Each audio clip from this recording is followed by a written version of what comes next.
Hi guys. I was Oh, just going over stuff and I was like, oh shoot, 6 o'clock. Gotta jump in. How's everybody doing? very good. Good, yeah. Not too Puma, you bad. got lots done this week, obviously. That's awesome. It doesn't feel like a lot.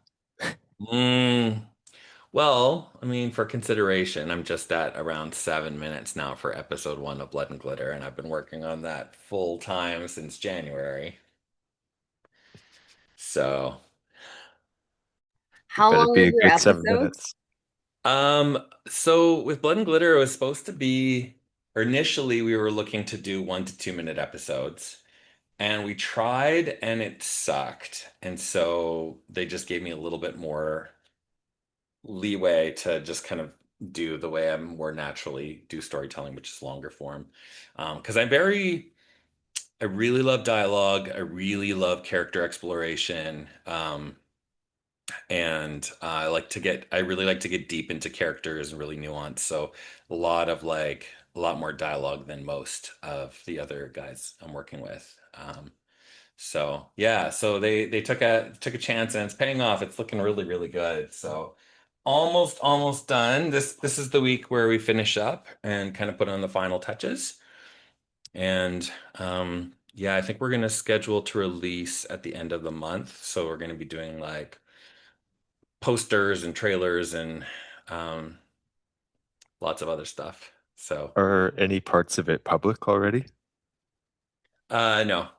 Not yet. Where they're going to be embargoed on their site. So, because so, just to, where how it's working out is, I was hired by Neura Studios um, to work on their platform called Showcraft, and it's an aggregator like Higgsfield and Weemio, and but they haven't released it yet.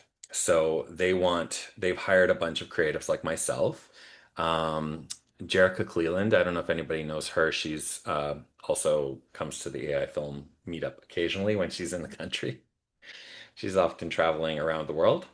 But so yeah, there's a few other people from around the world, honestly, directors who are making films specifically for Neura to promo Showcraft, their product. So yeah, we're all working on some really really cool stuff. Very very talented creatives that I'm working with. Um, Diane was one of them who was featured at our AI film meetup a little while ago. She goes by Afrofucha. So that was um, I don't know if you guys remember that. Anyways, yeah. So that's where we're at. Yeah, it's pretty cool stuff. Getting paid to do like so we own Blood and Glitter fully, and they just have hired us to build it, are giving us free credits on their platform, and then it's going to be embargoed on their website and their YouTube channel to start, and always like Neura presents and stuff like that.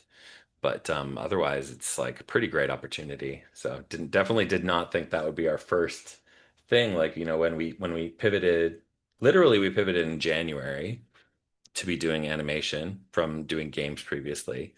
And we thought, okay, we'll do some service work, we'll build up and then get our own IP going. And but the by January 15th, we'd been hired to do our own IP. So it was kind of a dream come true in a lot of ways. So yeah. Is that Uh, embargo indefinite? Like, will it go on a no, it's streaming platform just eventually? no, yeah, it's ours to kind of, well, I mean, we'll share it through Neura and everything, but it's ours to do with what we like after the embargo, which we kind of were loose on it, but initially they said it would just be up to quarter 2 of this year. But because we're a little bit later than we expected, like I think we were hoping to have it out already. But because the episode or start having some of them out, but because the episodes are went from being like a minute to 7 minutes. Yeah. Um, yeah. So is everybody, I feel like we're still missing some people, but we got a lot to cover tonight. So I'm just gonna jump in and people can join the recording when they're um actually might as well start. I can show you what I have so far. I showed a little bit of Blood and Glare last time. I think I just kind of skipped around a little bit though, right? I didn't actually guys show you guys the whole episode so far. Did anybody remember? Yeah, it was bits and pieces. Okay, cool. Let me just show you what we got. Um, maybe I'll show you some of the new stuff I've done because that's really impressive, and then I want to talk about how I got there because like honestly, over the past couple weeks, even the past week, I've like learned a lot, even just like how to get things going better. So let me pull it open. And I'll show you some errors too, because there's some bad stuff in there as well, and I'll explain why that is.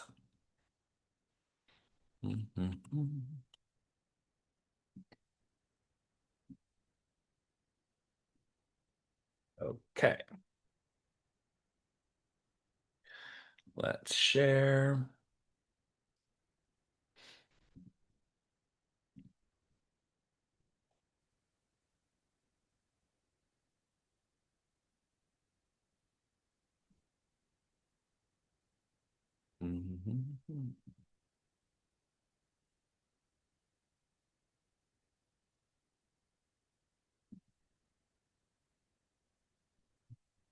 Okay. I'm gonna start here. Babe! You whisper creature, you whisper beast, but baby, you're the one down on your knees. I'm not your monster, I'm your favorite sin. You call me devil, so you don't look within. I'm not your monster, that's your favorite lie. When you crave the nectar from between my thighs.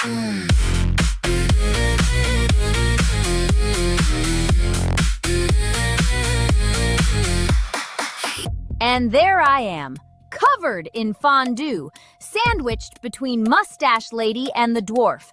Duchess on top of me, fingers going a mile a minute. Miss Thornfucker, please.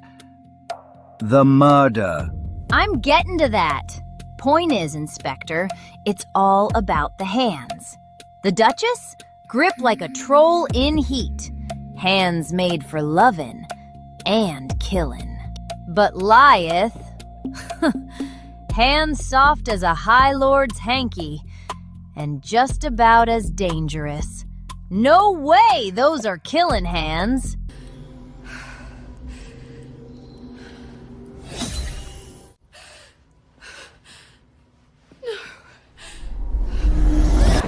My lord? Stop squirming, you little bitch! My lord!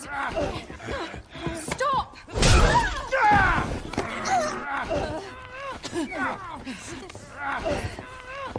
Kyolan.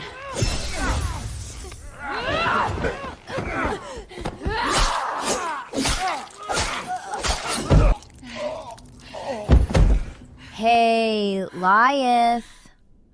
Hey, Lieth. Yo, snap out of it! As I was saying, fat fucker had an amulet of troll warding. My dagger was just bouncing off his blubber like a rubber cock on a castle wall. That magic blade, though. Whoa! What in the hells was that? Oh, Songblade. Really? Always thought that was something a bard did with their tongue. I thought you were a child. Yeah, so did he. That's why we killed him, sweetie. Wait, you planned this? All of you? The whole night was... Warning! That's it so far. I love that she was sitting in a booster seat. She's small. There's a joke earlier too where she is earlier in the episode she talks about how she loves fondue and how she was like in a fondue orgy. So it's a callback to another joke. But yeah, that's like I did most of that this week besides the the concert. But yeah, the murder was difficult to get. But anyways, yeah. So one of the things that was in there, I don't know if you guys saw. There's actually let me I'll just share one of the air some of the I'll share it again and then talk a bit about it. Hmm.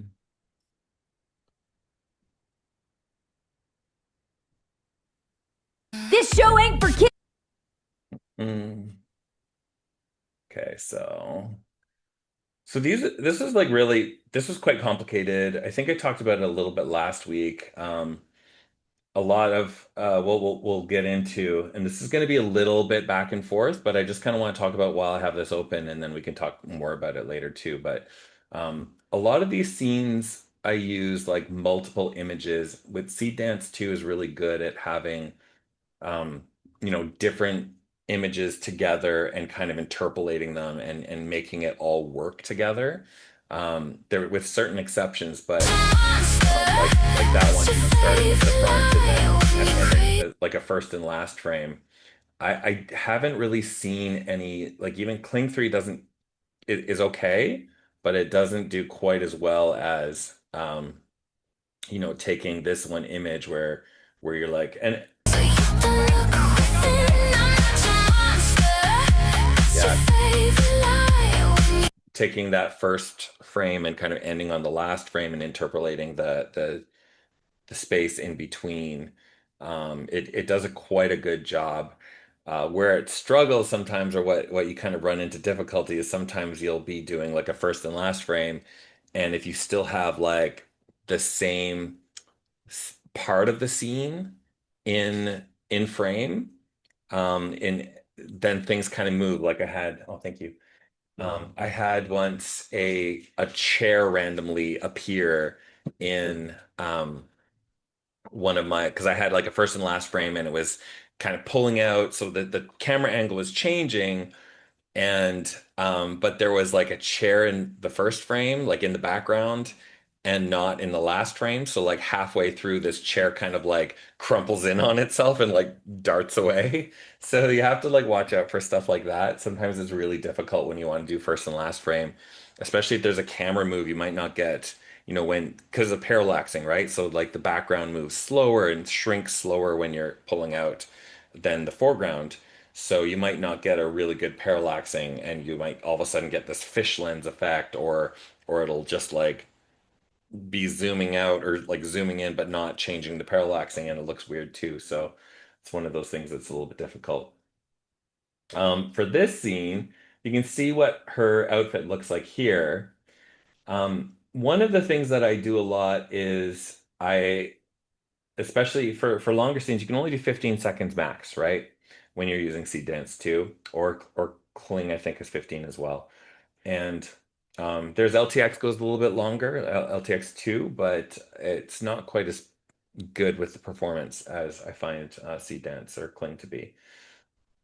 Um, so often when I'm going like for this shot, this is a Point lot of is, talking. Inspector, it's all for lovin' and killin'. So I But li- so I cut close to like because trying to sew two shots together is really complicated. It takes a lot of extra work. So usually what most people do, and also for visual interest's sake, you cut in close or cut further, just change the shot, but keep it on the same character because the shit is still talking, right?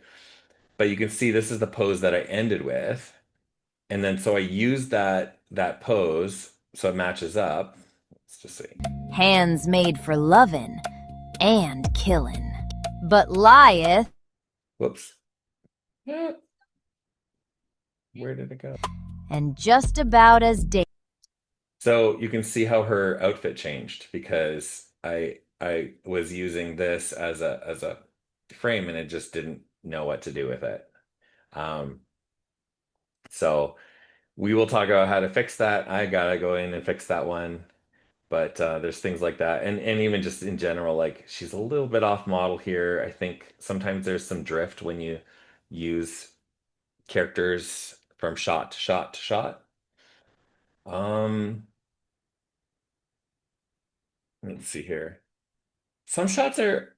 really interesting. Like what I'll just say what's really easy whenever you're doing a close-up shot or a medium shot on one single character, it's really easy to get that. Like even getting something like kind of cool and complicated like this. That was actually really easy. Lord? Stop squirming! Um, then as soon as you get these characters, these scenes like this. Um, I basically did maybe about 50 generations of this shot, and he would not backhand her. So like I wanted him to just kind of reach over and backhand and Stop! kind of like was able to get it to like punch her to turn and punch her in a smooth motion by just tweaking the prompt over and over and over again. But there was a lot of yeah, just not. Let's go back here. Stop! And you can see like a lot of these that's actually a bunch of the cuts together. Like I did a lot of generations for most of this action scene. Like each of these shots, I think I generated between 20 to 50 generations. So I did want to just share that because I know seed dance is expensive. And yeah, I'm really lucky to be on a creative partnership program. Otherwise, this would be very expensive. But but I did want to mention it because there is that cost if you are going to be like really picky to get something that you really want to see. And so if I was just doing this on my own dime, I probably would have tried to. I mean, I thought about it a lot. I would have. I still really wanted this shot because like I couldn't figure out a way. Often there's different ways to tell a story in different ways, and you can try different actions and different shots. But what I really wanted was for Lias to come and try and pull him off, and for him to just kind of backhand her like and really send her flying because he's got this magic amulet, and to really like kind of piss her off too, so that she would get violent. And I found like there was really no other way to kind of do that, so I just had to like do multiple images and really try and adjust the prompt to make it work. And we'll take a look at the prompt for that as well, so you can see like how I ended up getting there. I don't know if you guys like for this shot I used I put in Michael handheld camera Michael Bay style. Stop! Unexpected style. But just it's if you do put in Michael Bay style, it does that like really kind of shaky, like it's actually really I wasn't sure if it was gonna work, but it did. So Pure lie. what else here? And then this shot, of course, with her was really hard to get. That would be flagged on most platforms. I'm not sure how Vimeo would handle it, honestly. But because it's pretty brutal, most platforms wouldn't let that happen.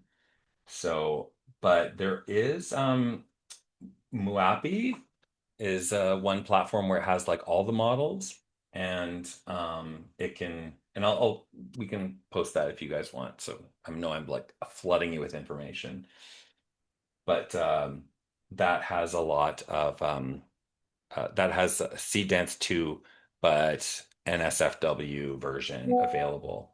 So that is one option to do some of this more violent stuff. Um, yeah, okay, cool. And then oh yeah, this one I shared the That magic blade, though. Whoa! What in the hells was that? so Oh, Songblade. so that shot I showed you guys earlier too is like getting a wide shot with characters that look decent. I always find I have to Photoshop them. I tend to avoid wide shots as much as possible because they're such a pain in the ass. They take I would say at least 10 times as long as a regular shot. So well, for example, the this shot took me at least 8 hours to put together, and I'm still honestly not super happy with it.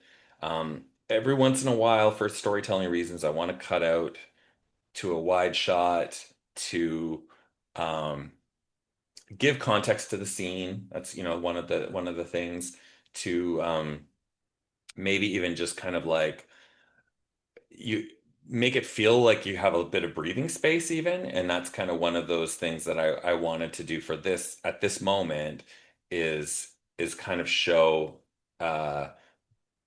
we've been so in close, and we've got a intimate kind of moment with Petal, like talking about stabbing him, and then I wanted to kind of like pull out and like see the scene and like see the body and like this is the murder scene sort of thing. So that was kind of my directorial reasoning for it. And but man, like that took me more than 8 hours, probably maybe even 10, maybe not quite 12 hours, but at least 10 hours.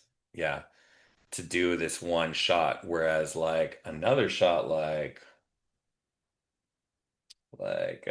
this shot, for example, next one. Really? Always thought that was something a bard did with their tongue. So I just kind of like I used that last frame from the previous shot to set this one up, and I used some character reference, and getting the shot first frame kind of set up took me like, I don't know, 15 minutes. And then this was my first generation, like, scripting the prompt, maybe it was like all said and done. This took me half an hour, this shot, compared to like 10 hours for the previous shot. So it's really like see Dan any of the models, they love a good single person or even two-person shot with dialogue, simple action. That's super easy. So focus on that for your storytelling as much as possible. Thankfully, most film storytelling is actually that anyways, and that's probably why it does such a good job on it. I But find most of the content it'll generate is like a 50 mil angle. If you want to go like a short focal length or a really long one, it doesn't work well on either. interesting. I haven't noticed like actual camera lengths. Like I haven't Well, like it, prompted. it doesn't it doesn't say that, but just from familiarity with lenses, that's what I Mm, see. mm. Yeah, interesting. I mean, a lot of that also, I think you're right because like, even in Like certain 50 film, mil and medium shots. yeah. Because I've noticed also like I tend to put a little sometimes more depth of field in my shot, and it will kind of like get rid of some of the depth of field even too. So like um it it's a little bit when you're directing AI. I'm gonna stop sharing here so I can see you guys again. Um, so one of the things don't know if I've talked about much this cohort yet, but it's like when you're working with AI, it's like you're directing a very talented, kind of crazy artist, film artist who is, you know, human is their second language. So really are going to be experimentation is huge. I can, I'm going through this process of teaching you guys what I've learned, but everybody has different filmmaking style too, and you're going to bump up against different limitations than I am because we're going to work on different kinds of styles of projects and stuff. But it really is about learning the limitations of um, your coworker, whether it's Nano Banana, GPT Image 2, or Seed Dance 2, or Kling, or Omni. I guess Google Omni is updated now. I still don't feel like it kind of performs quite as well as Seed Dance 2, but um, yeah, so it's really about getting to kind of know what their strengths and what their limitations are and trying to work with them to tell the story that you want to tell. And so, and really that just a lot of that really comes from practice. So, all right. So let's see, what are we talking about next. All right, so I want to go over character sheet. Actually, before we move on, does anybody have any questions or comments that they want to share before we move on about what we've just talked about? Um, I just wanted to clarify, is it C dance, SEADANCE? CSEEDA dance. Ah, Like thank you. C Yep. In the C. dance. Yeah. Thank Yeah. you. Yeah, and that's I mean the main thing on Wemeo's website as well. So that's within Wemeo. Have you been able to sign up for Wemeo yet, Carly? Yeah. Yeah. Cool. Awesome.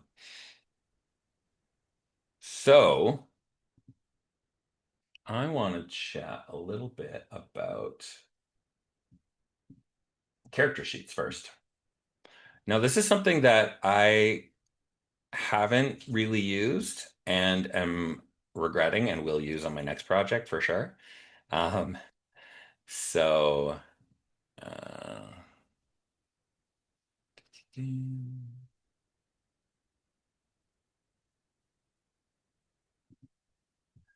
okay. So I downloaded two that I thought were really good. You guys probably saw Pumas as well. They were also really good. But yeah, I just wanted to, whoops, share some of these and see what's good about these.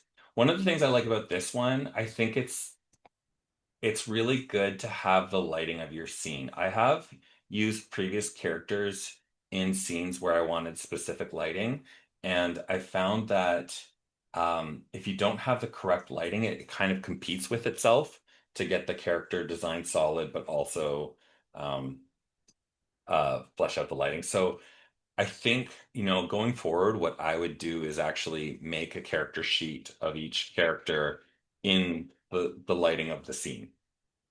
And even like having some of the background in here, that's a good way to kind of do that.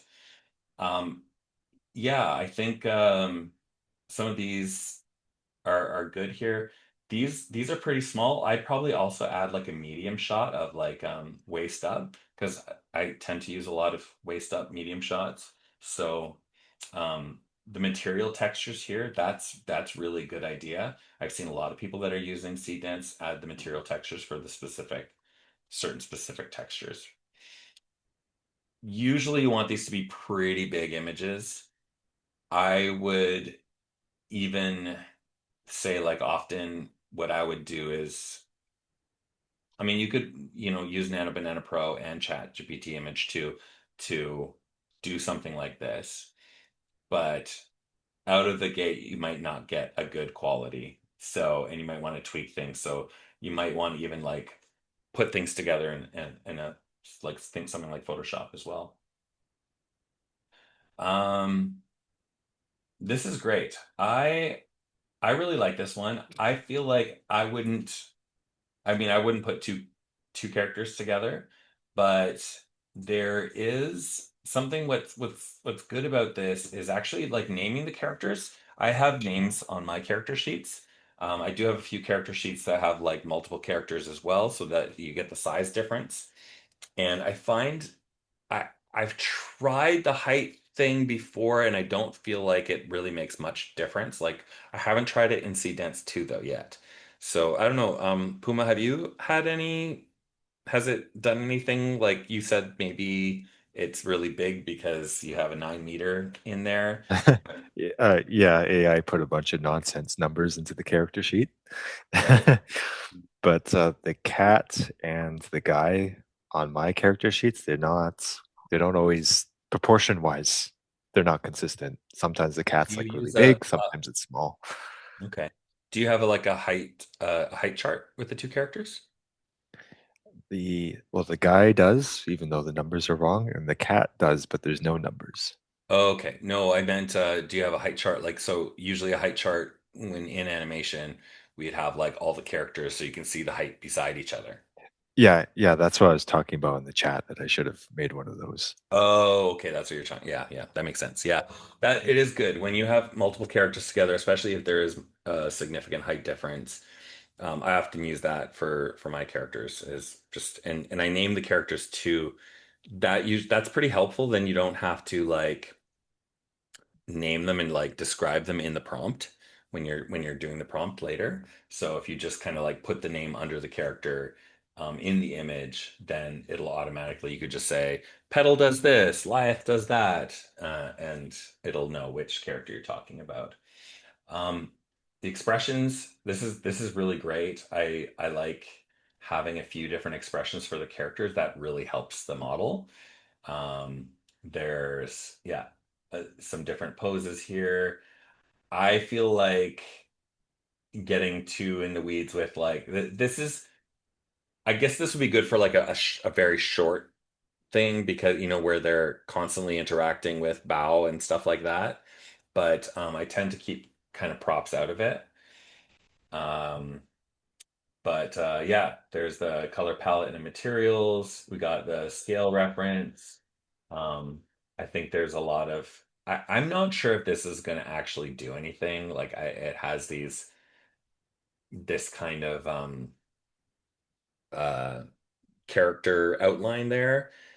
I'm not sure how much that does, but I have recently started doing something like that in the prompt window, so it might actually be helpful. Um, so one of the things I was having really difficulty getting some performance out of Petal because she is small and sometimes she it pulls like her cute, right? And even though and I try and like her dialogue is usually pretty raunchy, so that helps. And I, you know, say like I prompt often in a rough New Jersey accent, and I use audio as well, like pre-made audio, to guide the performance. But I've started putting in little bits of like, Petal is a mischievous raunchy character, blah, blah, blah, just kind of talking about her character. And I have found that actually, I'm not sure if it's just anecdotal because I haven't done it enough yet, but it seems to have helped my performance by giving a little bit of a character description. So that might be something that you can add as well. Um, Now, if you hear me humming and hawing about what direction to go with this sort of stuff, uh, it's because there isn't any formal rules yet, right? Like there's people are just still figuring out what works best. Even the people who like make this aren't aren't sure exactly like there's no right way. You know, there's lots of different ways to do it. And what's kind of interesting is with AI tools in general is that there are emergent there's emergent functionality even. So a few months ago, somebody realized that you could actually draw screen direction right into your first image, and it would take that image and this is for VO3, I believe, and it would erase the screen direction in the first frame and then use the direction that was actually drawn right into the image.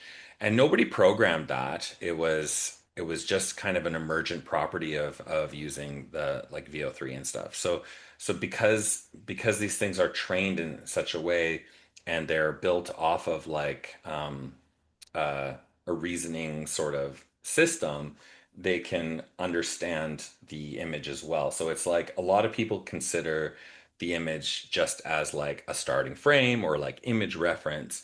But that's why I said this last week too. The image is a prompt as well. So, and this is more and more people are doing this sort of style of prompting. I'm sharing my screen, right? You guys can see, yeah, okay, good. More and more people are doing this style of prompting, more detailed, so that they can, because it is a prompt.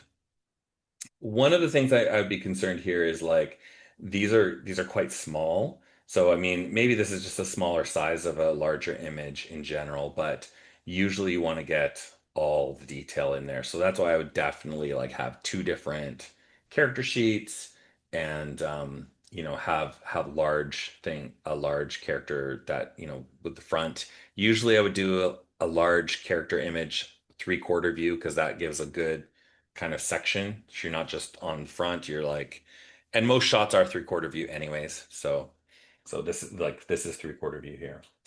I find it interesting that the emblem on the apron is never the same twice. Hmm.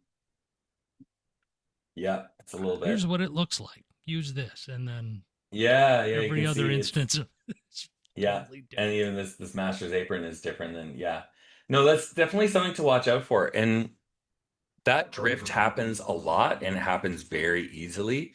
Um, I think I think it's really important to try and like really make sure that you have really consistent images from shot to shot. Mhm. It's still, I mean, with the tools we have now, it's easier to get more and more consistent. And I think like most people wouldn't realize the inconsistencies in Blood and Glitter right now, but there's a lot still that really bug me, and I would really love to go back and kind of fix those. And that's what I was kind of talking about.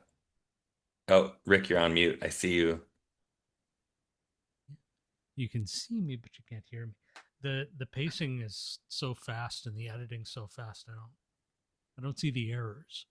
I'm following the Yeah, story and the characters and that's kind of what I'm not hoping for noticing is that their like, teeth are changing in every scene. yeah, yeah, there's a few things where like Petal has a few more like almost more like fangs.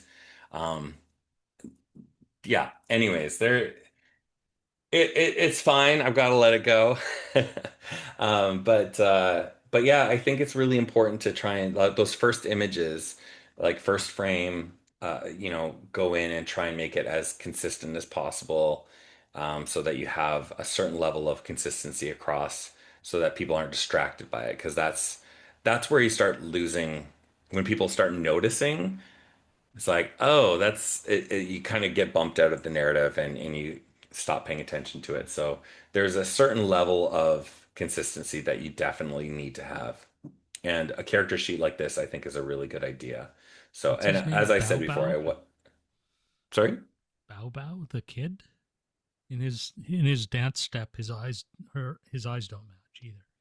Oh yeah, no, no, yeah, that's not good. It's like That's weird. just So Photoshop that.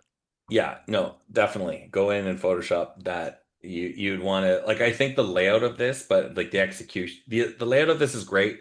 Hmm. Again, I would do one character at a time, but I think like the more you kind of do in in something like this, the better you'll get results and consistency going forward. And again, I would try and like, do use the lighting for your scene and do one for each scene because I think that would really help. Um, right. Question about the lighting. Are you assuming it's just the lighting of the skin tone and the features that would be consistent through the like 30 to 60 seconds generally? Like just like because each scene maybe it could be sunny, it could be cloudy, depending, but having a consistent lighting tone on the character. Yeah, from as within a scene. So there's different shots, right, within a scene, and a scene is kind of like you've got multiple shots within that one scene, but that's usually in one location in one moment in time, right? So So each scene have them lit for. Or sorry. yeah, each scene have a character street sheet for. I would do that. Now you can use, I think maybe it's best to like do a basic character sheet first and then with more maybe some neutral and then kind of like edit that in Nano Banana or GPT Image 2 to like to be something that's more um for that scene. So like I guess for example, we could let's just go into generate here. Oh, actually maybe not. Sorry, let me no. Guts. Yeah, okay. Um Here. Let me go to pull this over. Do, do, do. All right. Here is Showcraft. So I'm going to show off in Showcraft for now. Um, Actually, give me 1 sec. I'm gonna stop share for 1 second. And I start a new project in Vimeo. I want to use Vimeo so that you guys can see.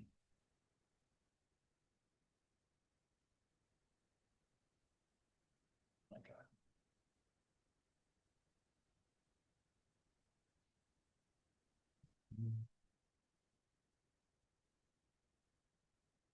Okay.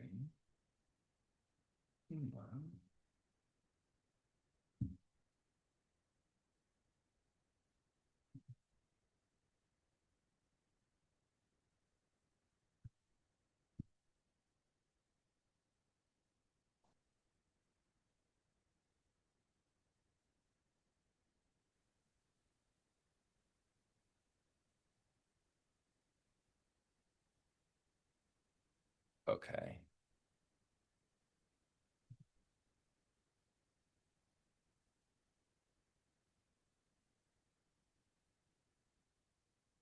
Okay. So let me drop this in here. Where is it? I'm gonna just do this instead. Okay. We're going to take this guy. So I'm going to use that. And I'm going to use GPT image 2. Oops. There we go.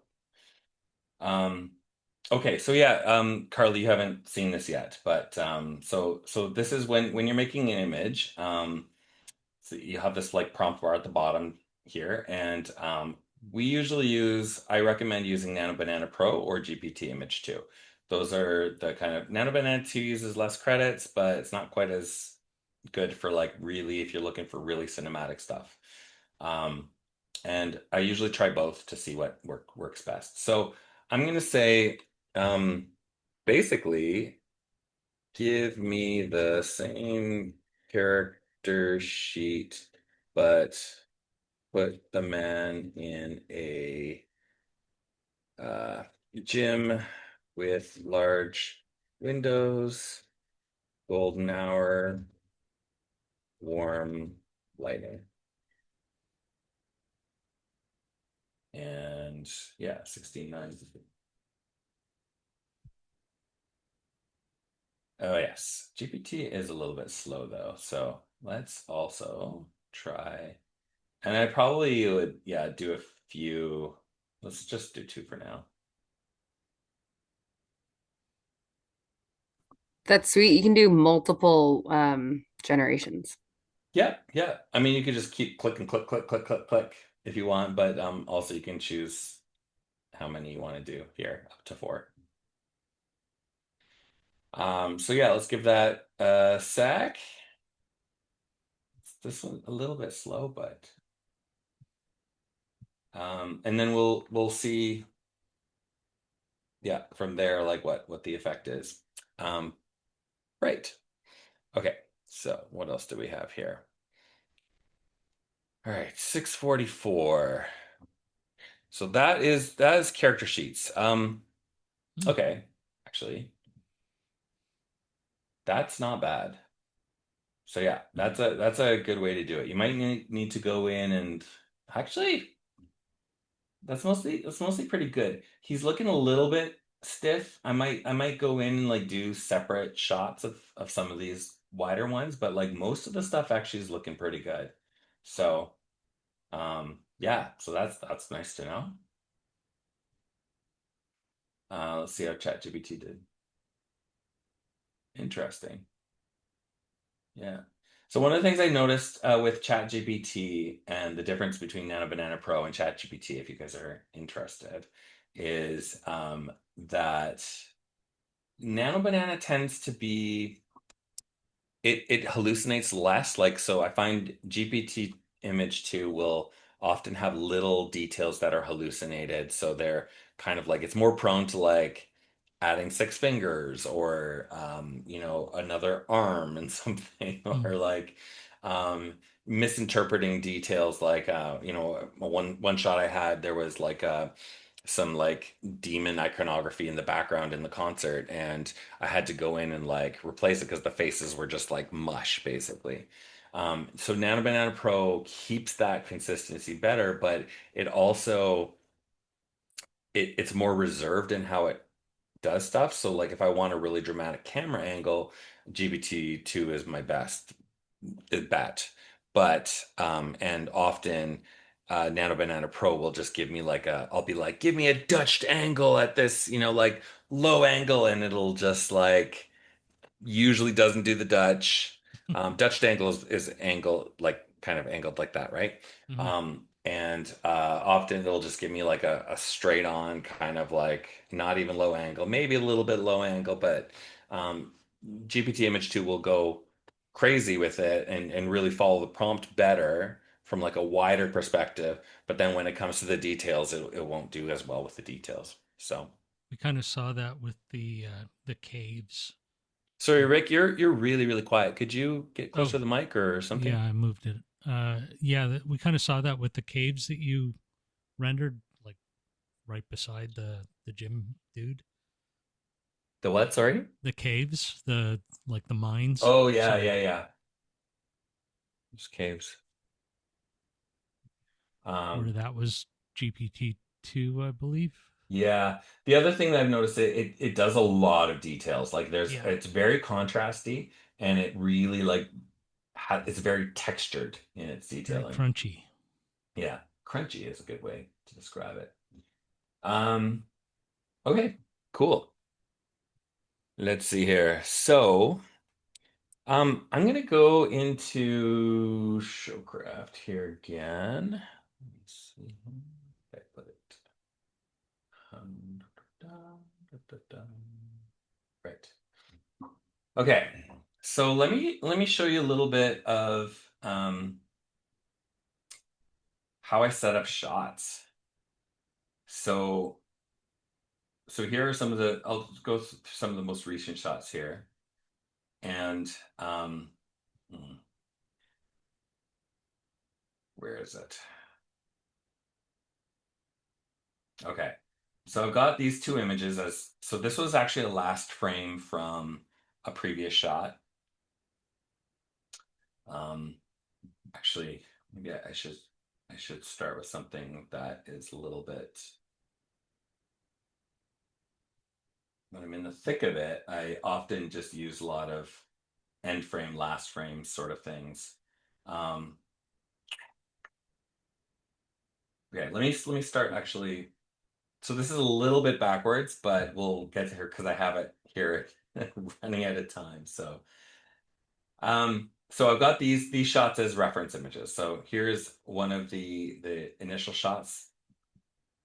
Um, here's another thing that I added for wider scene context, because sometimes you want to give like more of the scene context there. And I added this shot as well for extra detailing on the character and the knife. So the prompt here is use image one as base image and camera angle, but make it slightly wider.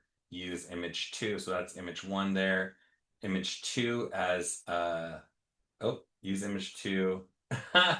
Okay, and I didn't even finish this prompt. Anyways, it figured it out anyways. Use for further character and setting reference. Do not use image two as a camera angle guide. So sometimes you'll find that it pulls towards that. So like previous iterations I would do, it would like give me this one as my camera angle, but I really wanted this one as more of the camera angle, but a little bit wider because that's where I wanted her to have these crossed legs, right? So that's why we're getting wider there. Have the Goblin Girl lean back casually with her hands behind herself on the man's back, legs out in front of her, crossed casually. She's looking off 3/4 at screen left with head leaning forward with a disbelieving look that seems to say, "Are you stupid?" No text, because sometimes when you put stuff in quotes, it will give you text. The blade is balanced precariously on her lap. So let me break that down a little bit. I made some mistakes up here at the top here. I said use image two and image three. Oh no, it didn't. It's fine. Okay. I am coming off an 80-hour work week. So that is where my brain is at right now. Okay, so one of the things I want to say here is that sometimes repeating things, like I said casually twice, sometimes repeating things is actually beneficial. It really helps.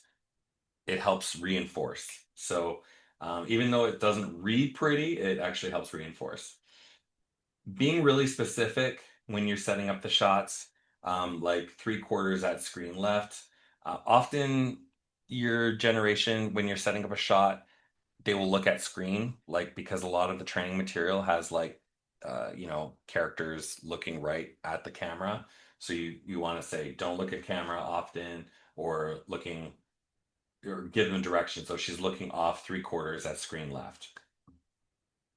Um, and yeah, one of the things I found fairly recently is getting really creative with like getting my expressions done. So head leaning forward with a disbelieving look that seems to say, "Are you stupid?"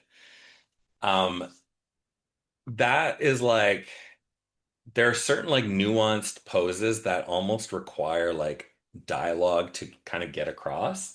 And I found that I've been getting um some good results by doing that, like being very like specific in like how the expression comes across. And again, coming back to the fact that, the image really prompts the performance as well. So getting like a really good, um first kind of pose here is really helpful for getting that. Um But how do you set up this first image in the first place? So let me show you. Let's start a new, rid of these. All right. So I'm going to go to Loud and Glitter. What I've done is I've got, as you can see, my downloads folder is like crazy with a lot of the work that I've done. Um, and here is my kind of like folder setup. I've got a lot of images. I've got my characters. I got primary, secondary, and I've got a bunch of different images that I use for my characters to use as guidance. So, but I'm going to let's do with Lias, and I'm just going to drop that image in there. Then I'm going to go images, sets. And some of you guys have already done this, but for those who haven't, let's put her in here.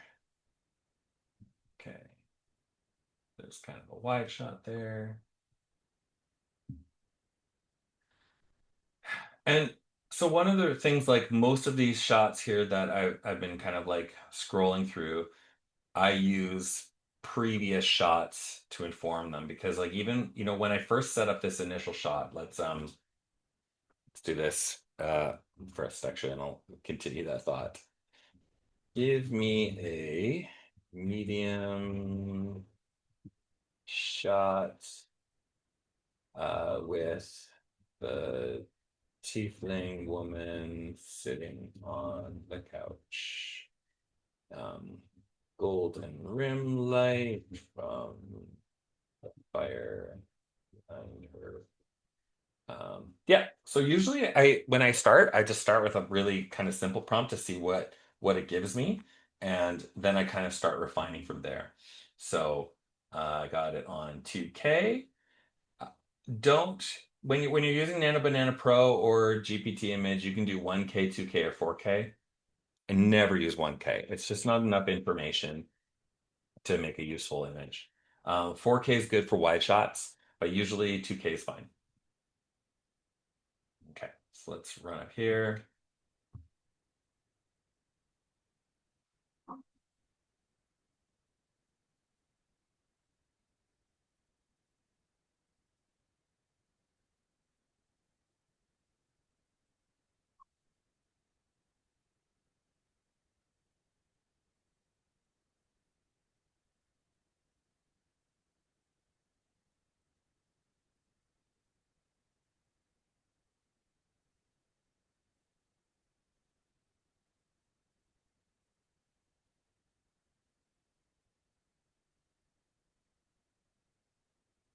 All right. Actually, let's run this in GPT image as well and see what happens. Whoops. All right. So, okay, this is something that happens in Nano Banana a lot, especially when you get a wider shot. I don't know if you guys can see this. That's not working. There we go. But she looks illustrated.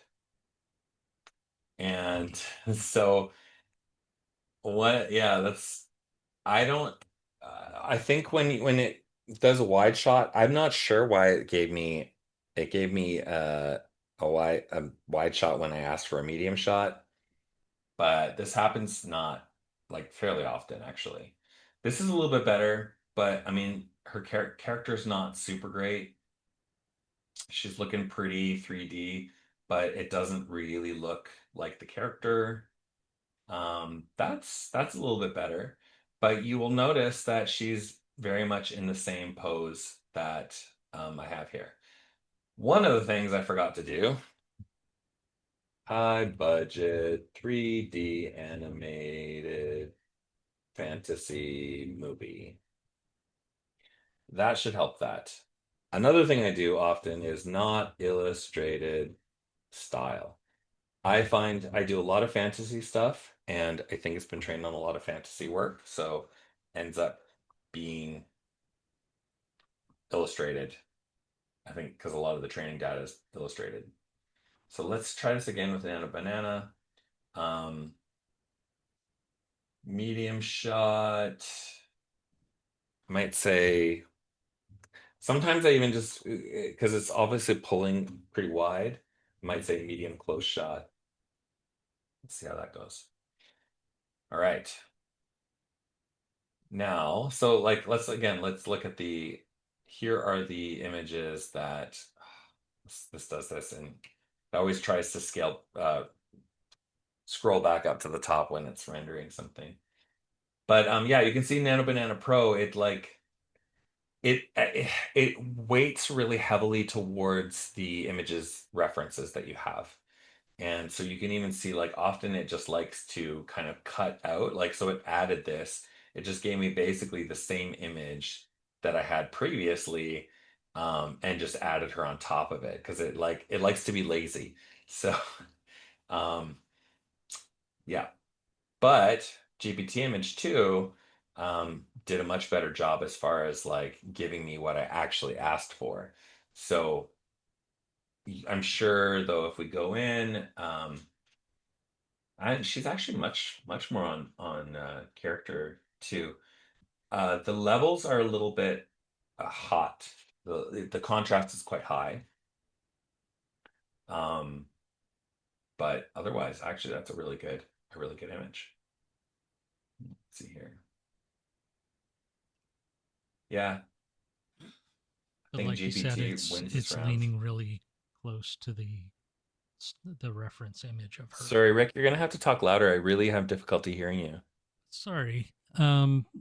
Like you were saying that it leans very much on the reference image of her. Like they haven't, Yeah. it hasn't really. Uh, Well, it did in the other poses there, but yeah, like I think yeah, I mean we could even turn her head the other way. Like mhm. generally the AI will take the easiest path, right? So Yeah, and there's it no will lean direction not to. Like you yeah, didn't yeah, tell it to have exactly. her looking anywhere. Um yeah, and then like Nano Banana here gave her a different hairstyle. Yeah. Yeah, I'm not sure. Okay, that one's not too bad, but it still is a little bit kind of illustraty looking. So um Mhm. that's that's interesting. Um but yeah, so basically this is kind of how I start. I'll throw in a character and a set. Um what I might do is because I'm getting so much like if I wanted to continue on with Nano Banana Pro, for example, because I'm getting these like wider shots and it keeps kind of like putting her on uh this background here. What I might do is actually just take this image first and tell it to give me a just a medium shot on the chair itself, on the chaise lounge, and then just get an image of that chaise lounge, and um, you know, maybe say put the fire on, and kind of go from there. But this is one of the reasons, like, I actually, just for speed, end up, once I get one image that I like, then I'll end up kind of going back and just kind of like reusing images over and over, like with the characters that I already have. So if you look at like this, um, oops, no, it's kind of like um, it's almost like a building process. Like, so here I've got, for this image here, I've got, this is the character that I kind of cut out from another scene. Um, One of the things is, if you cut the character out, it's not, and you kind of like blur out the background, you're going to get that same consistent lighting, and the character, like, because she has a certain blood spatter pattern on her that I wanted to keep, you're going to get that, but then you're also not going to confuse it as a frame reference. And that's one of the things I discovered fairly recently too, is that sometimes it'll pull toward, like, if you have a whole 16:9 thing, then it'll be like, oh, you want that as a interstitial pose in your shot, and it's like, well, and that's not what I really want. Um, and yeah, so you can see that I had this image here previously, but it wasn't quite working for me. This image wasn't working for me. So, because I wanted her to have more like kind of furious intent here. So I took that and said, make it so that the blood is not dripping from her hands anymore.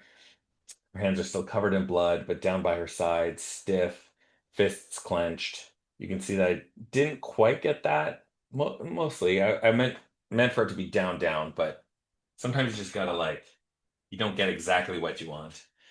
Um, have her looking at the foreground character with an expression of anger mixed with fear, leaning forward, tears brimming in her wide, wild eyes. Tears should not be falling down her cheeks, only start to form only starting to form at the bottoms of her eyes.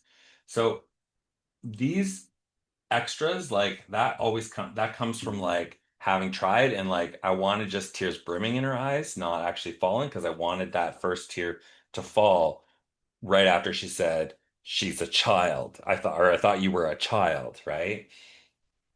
Now I don't know how specific you guys are gonna get with that kind of stuff, uh but yeah, I think, like, even here you can see there is actually tears coming down. So I actually ended up painting those out in Photoshop. But yeah, one of the other things is use an image as additional character reference. That's really useful too. So basically, uh, just a lot of examples here, and I'm just going to scroll down. Actually, um, yeah, just kind of show like how much I do. I do a lot of generations to get where I'm going, and I build up on them too. So like I'll I was talking about, like, maybe I would just start with a close-up of the chaise lounge, and before I actually go to adding the character in there. And so a lot of it is problem solving. There's like um getting exactly what you want, even just like, this isn't even actually, let's see here. This is, so if I show hidden, like, because I'm, whoops. So you can see all the ones that I have hidden as well. Also, sometimes weirdly, Nana Banana, like, kind of forgets the image. Like, I have the image here, but it's like, I don't know. Like, I have the reference image and it gave me this instead. Um, so yeah, generally when you're going, um, before you start animating, it's good to get the image, the first frame. Doesn't all You don't always have to use first frame. There's different ways to do it, but it is good to get it as close as possible to the expression you want and the setup you want before you start generating because it's so much cheaper to do Nano Banana and GPT Image 2 prompts than it is to do Seed Dance prompts. And so it's better to spend the time getting that image right as much as possible first. All right. It's 7:06, so why don't we take a quick 5-minute break here? And then we'll come back and we will continue on. But before we do that, anybody have any questions about what I was just showing or any comments?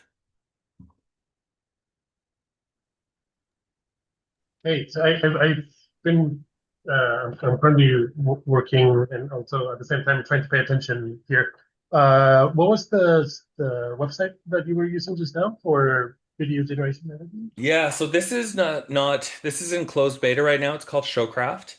And this is what I was in it for is for showing off like what I've been doing with Blood and Glitter mostly. So the public beta, the open beta is coming. I'm not sure when, but yeah, you can't use it yet.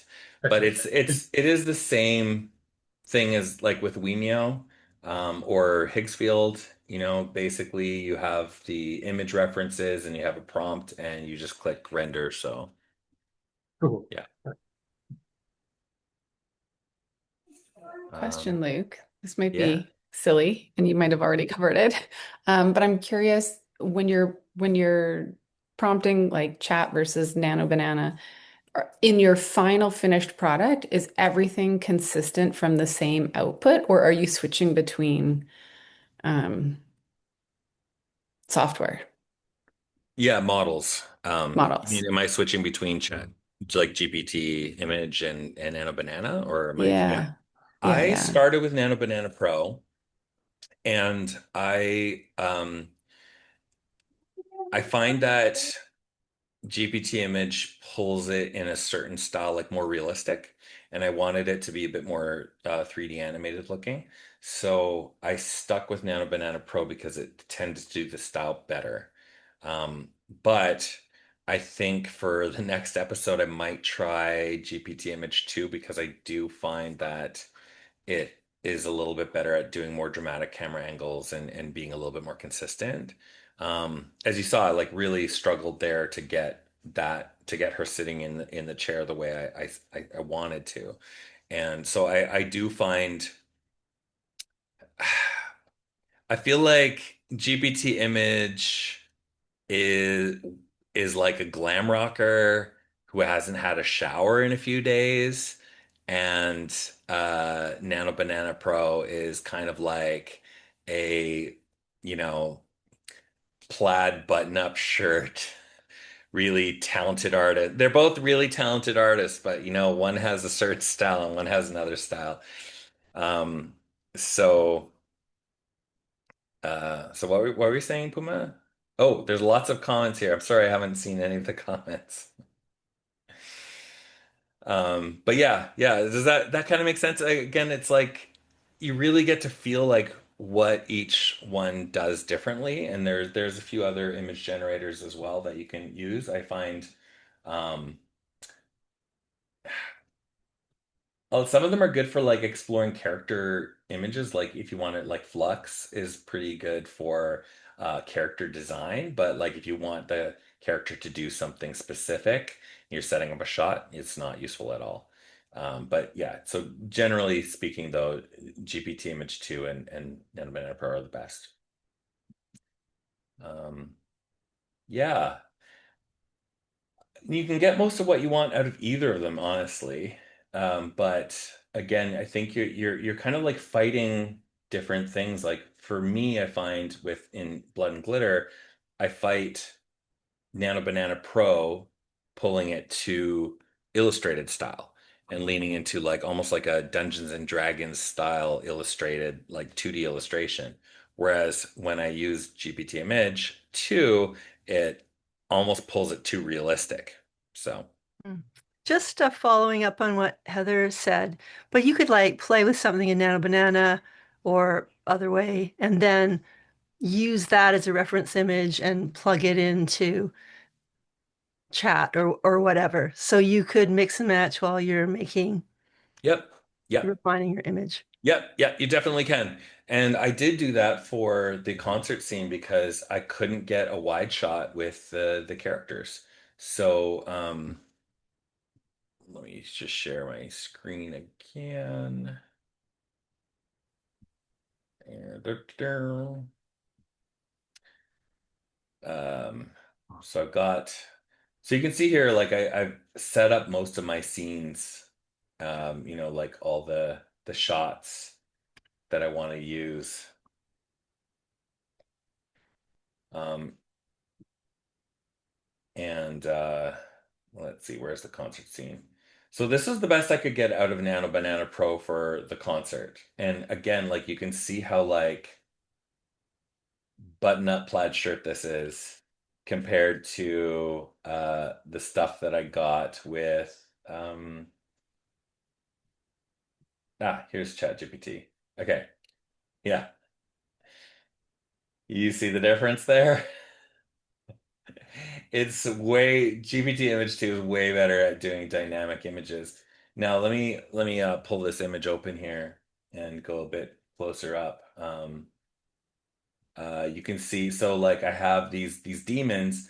Like the thing was like GPT, or sorry, Nano Banana was like keeping the style, the details pretty consistent, but I had to go in and like take pictures of the set, put it beside it in Photoshop, and then like region select this. Like she didn't have a head, and she was just like a mess, and so like certain things like that. There was like I don't know if I have the original somewhere, but like even the characters in the crowd were just like there was lots of weird things like faces on the back of heads and stuff like that.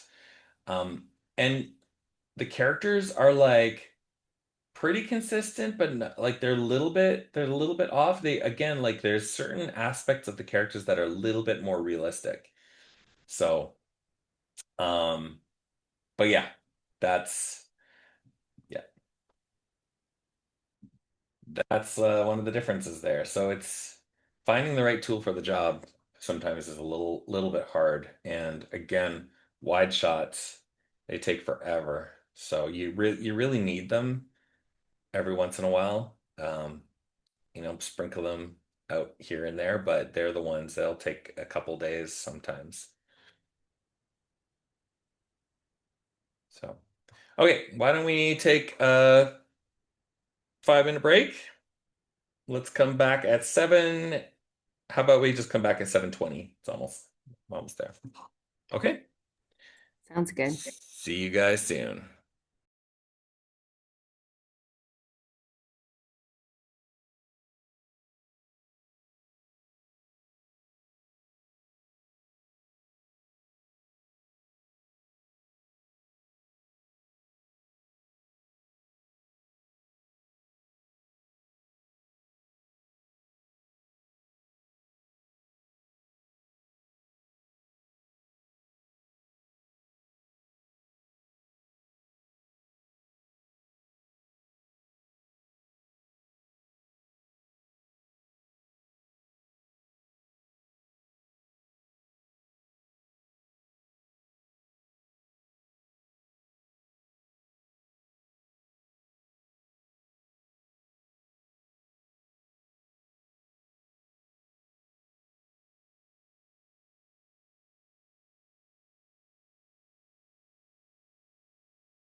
And we're back.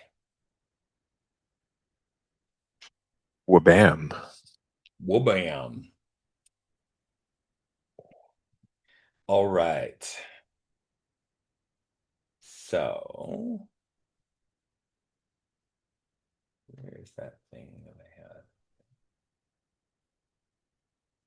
I had? Okay, so I'm going to give you guys this. I'm gonna skip right ahead for now, but I put together this little cheat sheet here,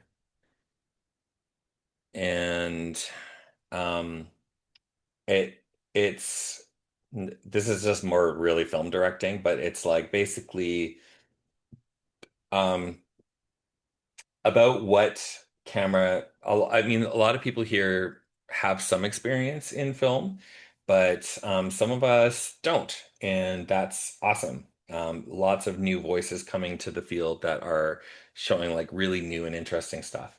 And so, but I did want to like kind of talk about some of like the keys about like what, how camera, how color, how lighting and aspect ratio, like a lot of these things affect the output.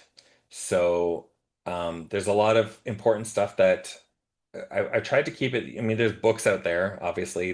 I tried to keep it pretty concise as like how I kind of perceive it for this using AI filmmaking techniques.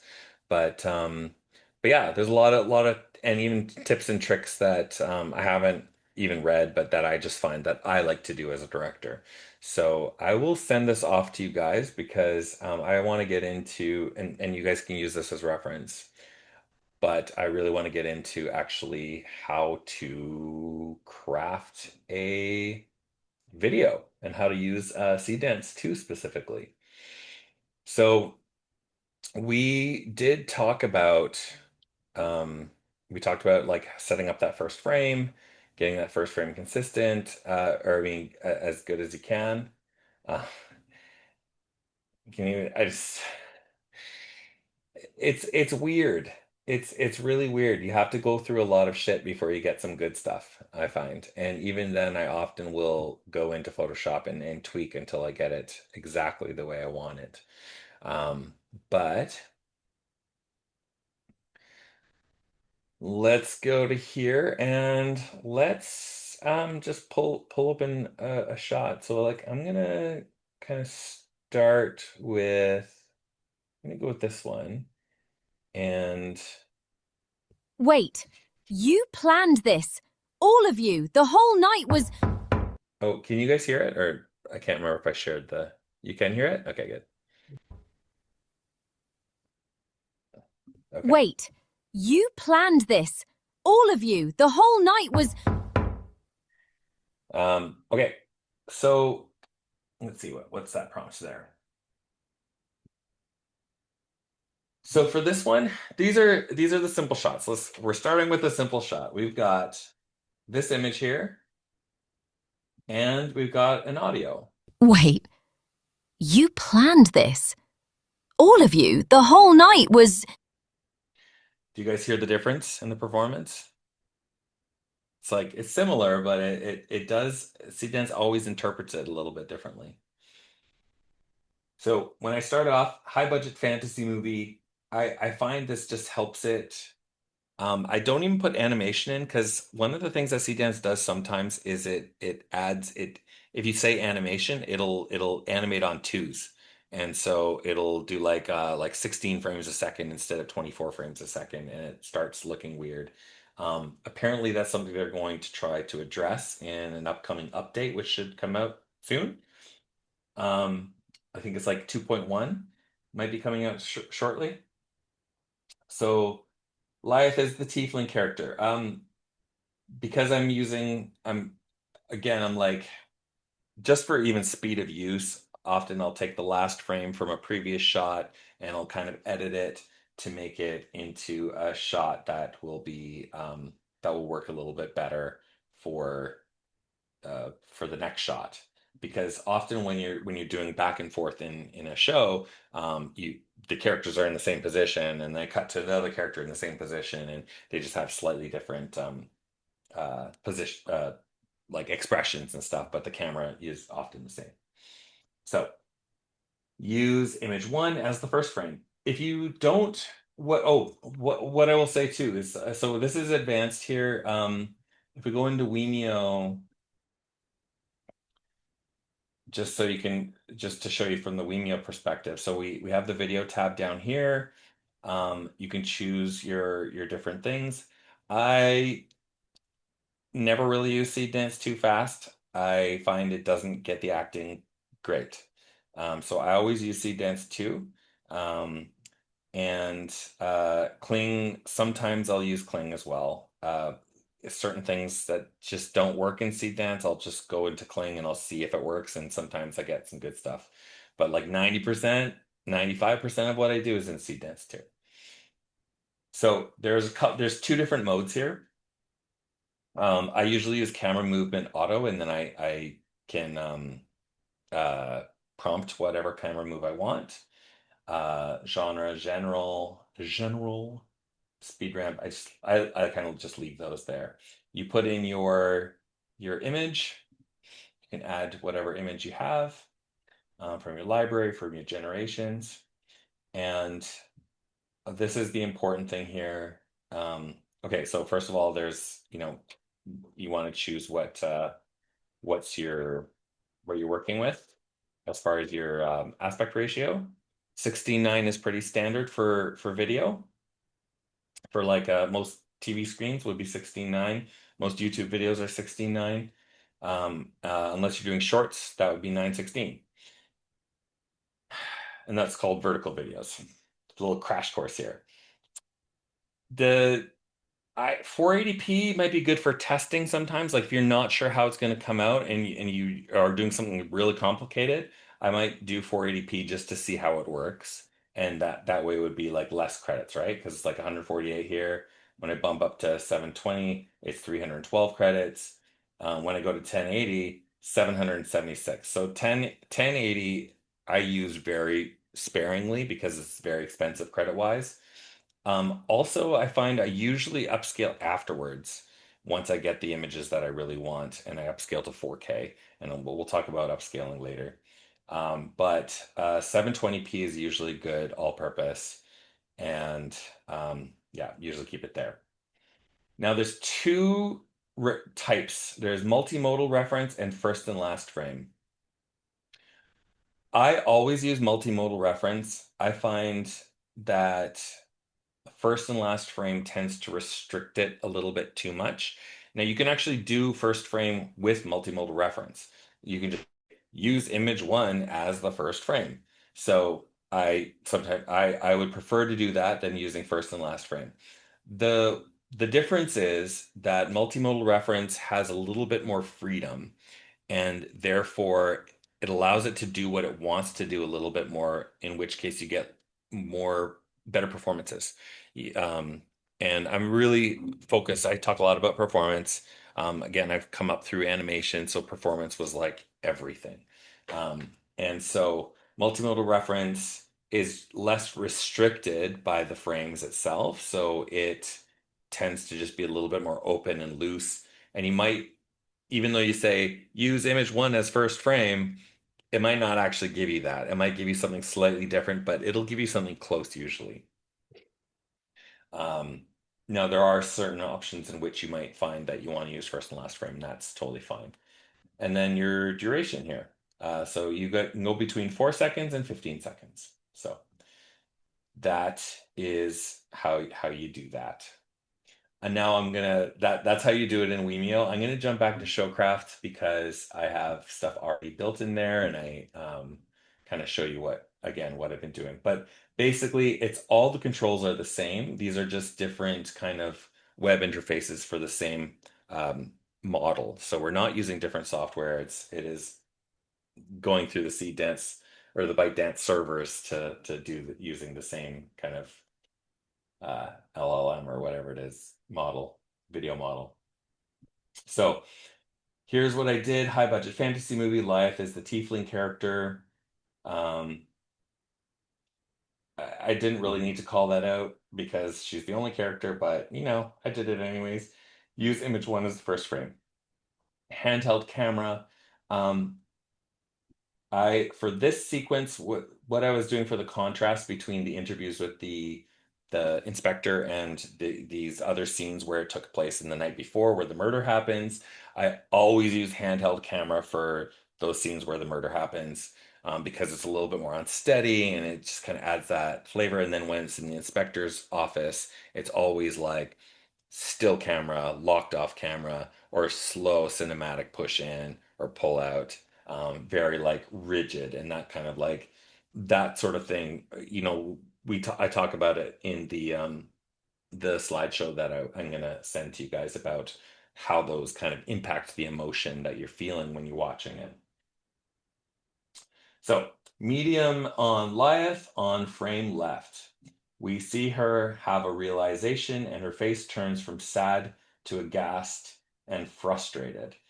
So I'm just kind of like, we're starting here where she's sad and then I wanted to show that realization. So there we did. It did a pretty good job. Her brow furrows and she takes a stumbling step back, glaring. She says, "Wait, you planned this?" She waves a hand as if to encompass a whole group of people. "All of you, the whole night was." She would continue on, but she is interrupted by a knock at the door, off screen left. She looks up to the left, eyes suddenly wide with fear. We do not see the door. Hold for a beat on her expression of fear. No music. Um, Music always comes afterwards. I always tag my animation with no music. Otherwise, you get music and it'll you'll have to extract the audio of the voice from there. So always tag no music. It's usually pretty good at following that instruction. Uh, so yeah, what I kind of wanted to say about how to write prompts is, and this is a pretty good example here, is that you want to be as concise as possible.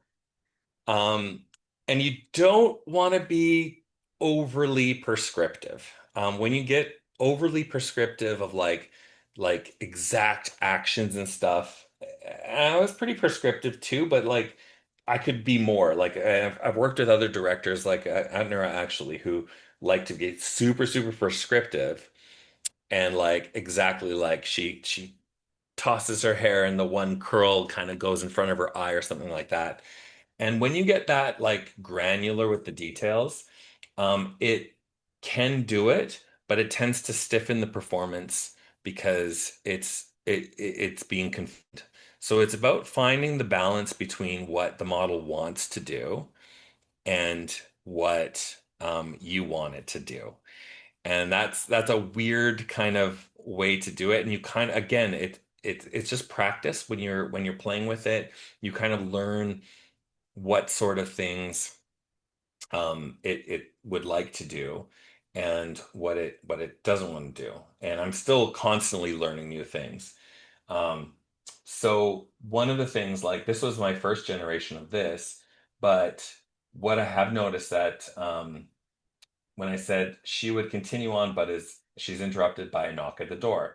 I wanted the sound effect, I wanted the reaction. I knew that like that sort of reaction from being interrupted by somebody knocking at the door is different than if somebody was yelling. And so and it actually did a really good job of Wait, like you planned this. It was the whole night was. yeah, so there's certain aspect to that kind of performance that is like, oh, interrupted knocking at the door that would be different if somebody yelled at her. So, um, but then I also put in off-screen left so that it knows which direction to look. She looks up to the left, eye suddenly wide with fear. We do not see the door. Now, I didn't know that it would put in the door, but I've worked with Seed Dance enough to know that it probably would have if I hadn't. It probably would have done a and right over to the door, and it would have just made up some door because I don't have any video of image reference here of the door. but I really wanted to hold on her reaction, and then I cut to the door later with another shot. So another thing I wanted to point out, she waves a hand as if to encompass a whole group of people. And certain things like this, like if you said,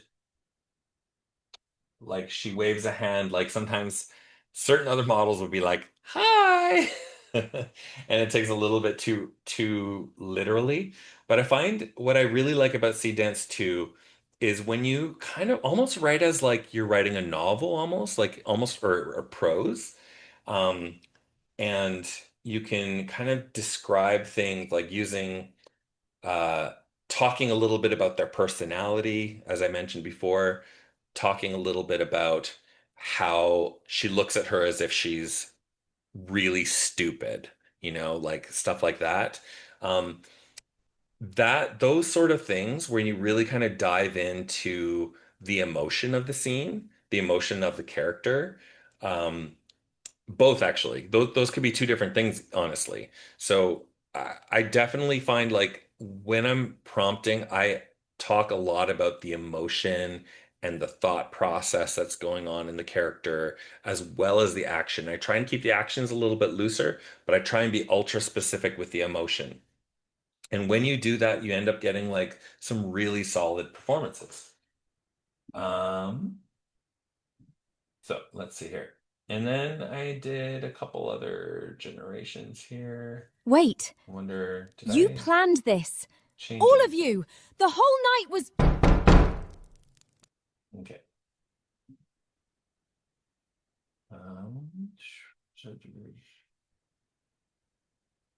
Yeah, I can't remember if I put that in the other one, but her brow furrows and she takes a stem. So I added like, oh, I want her brow to furrow a little bit more. Um, and let's see what else is there. Anything else new here? No. Okay. And sometimes it just takes you keep re-rolling until you get something that you really like. Um, so that one performance, was this the one? I thought you were a child. Right. And then what I did here, so she kind of like leans back. So I had to like, okay, so let me talk about this. Sorry, collect my thoughts here. I had some other good generations. I thought you were a child. That was not one of them. I thought you were a I don't know what happens every once in a while. child. Seasons will just be kind of crazy. Um, I want to show you guys one other thing that was pretty funny. I have I save all my outtakes. Um, this one here. Yeah, so did he. That's why we killed him, sweetie. Yeah. It's just like, what is happening? That's awesome. So, every once in a while, so things get crazy. Is this the one? Oh, this one is crazy too. Here, we'll show this one. So, whoops. Uh,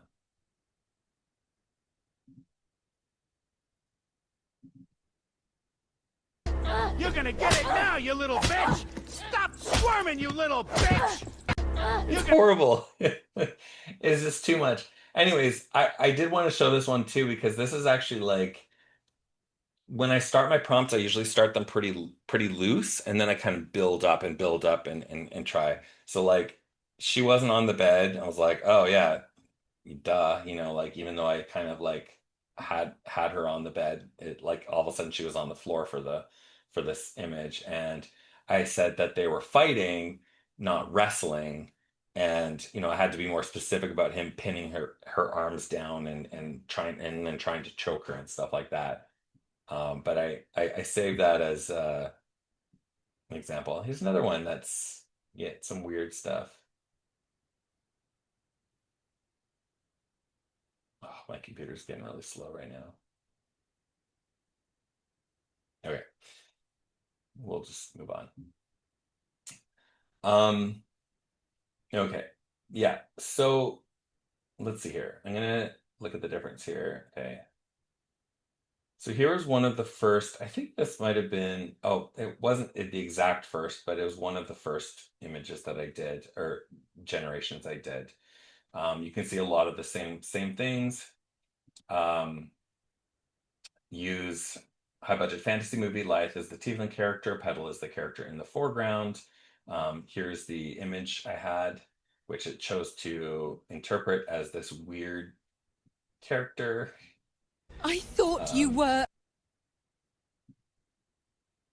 And use video one as a voice acting reference. So one of the things I'd heard I in thought you were a other child. other places, other aggregators, sometimes if you're having difficulty with the voice, sometimes it's put the voice that you want to use into a video file and it will weight it heavier. So if you want it to hold more closely to the voice acting that you have already, if you already have voice acting, put it into a blank video and it will give you a more solid, hold it more solidly. But again, the more specific you get, sometimes the stiffer the acting can be. So I tend to use audio files because it is a little bit looser, but it also has more opportunity to kind of experiment. Let's see here. Luke, the reference material you put in, if you're putting in movie versus audio, does that affect how many credits you use? I don't think so. Um, does that affect anybody from Vimeo? Does that affect? Do you guys know? I'm not sure. I'll Okay. have to try it out. That's a Yeah. really I good mean, question, though. and on Yeah. at the very least, like it'll tell you, like it'll update it, right? How many credits before you press button. For me, like I don't know because like I'm on this free plan right now, so it calculates my credits that I've used, but um it doesn't like say how much it is. But like on the generate on Vimeo, like the generate button shows exactly how many credits it'll use. So if you put video, it'll show you. I have a friend who has good success with using video. Like you can actually use video to video, with Seedance too. I have not had any luck with it. It is always wrong. I have not had one single usable video from it. I do know some people that do like it and have had some good use from it. Anybody here had any luck with it before? Video to video with Seedance? No. Anyways, you can throw videos in as reference material. I just again, it hasn't really worked well for me, so I don't do it. Um, okay. So yeah, I think so let's go over this prompt again, just as another example. Handheld camera, Live is frustrated and on the verge of tears. She takes a step forward, looming over Petal in the foreground, anger and fear and frustration in her eyes. The camera adjusts, panning up to keep her in frame. Petal leans back as Live steps forward, leaning slightly out of frame. Live is almost trembling with nerves. She looks back and forth as if trying to find the words as she speaks. Words as she speaks, says. Okay, that doesn't make sense. It figures it out though. I thought you were a child. And if you like all capitalize things, it will make it accentuate that word. And she said the last word, a single tear falls down her cheek. So yeah, as you can see, just as this example again points out, is that I talk a lot about the emotion. I talk a lot about the kind of thoughts that she's having. And I found I've had really good performances from that sort of thing. Okay, so that was that one. And what I had to do, I don't know if you can see that there's a bit of a difference here with that character. Actually, no, that's the same character. Yeah, for some reason it just like changes wait, was it different? No, it's the same. Okay. So this is the one that I I really thought liked. you were a child. I thought. And so what I did here, because I got that weird character and I kept not having um, success with like Petal looked really bad, I ended up adding this shot as a reference as well. And I said, use image one as the first frame, Petal is blurred out in the foreground, use video one as voice acting reference. Again, I would just use audio from now on. I did try it out a few times because I did one a little bit closer, but um, use image two for Petal and image three for set reference. So this did help quite a bit because there was also like it was kind of going out of the shot that I had the initial first frame. So you look at the first frame kind of starts here, but then we kind of pan over to the right, and I wanted to make sure that I caught the well, as you can see in here, you don't see the curtain, you don't see the fireplace, but when I it comes to thought you here, were a child. oh, well, I guess the fireplace doesn't show up here, but at least you got the curtain there. And yeah, so that was important to add that extra reference to get the the better context. Did I change anything in here? I think this is actually pretty, yeah. No, otherwise the rest of the thing is the same. I think that the main problem I was having was that it just didn't look like Petal first, and then so, but eventually I got there by just adding that extra context. So that's one of those things. So so that's like the main thing about how to like kind of prompt your acting. Does anybody have any questions about any of that? Yeah, the question that one of us said in the dialogue regarding the voices, how did you generate the voices and did you just upload that with like referencing to that character and so then that's saved Yeah, that's forever? the next thing I'm gonna touch on for sure. Oops. No, don't say oops. That's a great question. That's definitely what I want to show you guys next. And before we move to that, does anybody else have anything about what I was just kind of talking about, like how to prompt and how to set up these prompts? It's like it's really straightforward in some ways, but I do find like it's very using AI tools in general, but I find especially with video, it's very like I feel like again it's like a relational process with the models. And there's no like when you're learning Photoshop, there's like this is how you do it. This is step one, step two, step three. With AI tools, it's like actually pretty straightforward because you just tell it what you want, but it's also like okay, like it's a bit more ephemeral what you're actually how to get the best performance out of it. And again, so that's why I say like practice it, try it. But the kind of like tips and tricks that I'm trying to relate to you guys is talk a lot about emotion. The emotion of your characters, talk about the emotion of your scene even. Like sometimes I talk about I want the scene to be dark and brooding, and it'll actually adjust the lighting, it'll adjust the camera to and do some of these director tricks that I'm going to be sharing with you. It'll add those in automatically because you've talked about the emotion of the scene you want. So it's really smart that way. Um, so that's kind of the main thing I want you guys to take away. Um, the other thing is that just recapping, like build build slowly. Like if you can, it's a little bit harder when you're paying for for the credits for sure. But I tend to try to keep it a little bit looser at first, and maybe this is where a good like 480p generation will come in.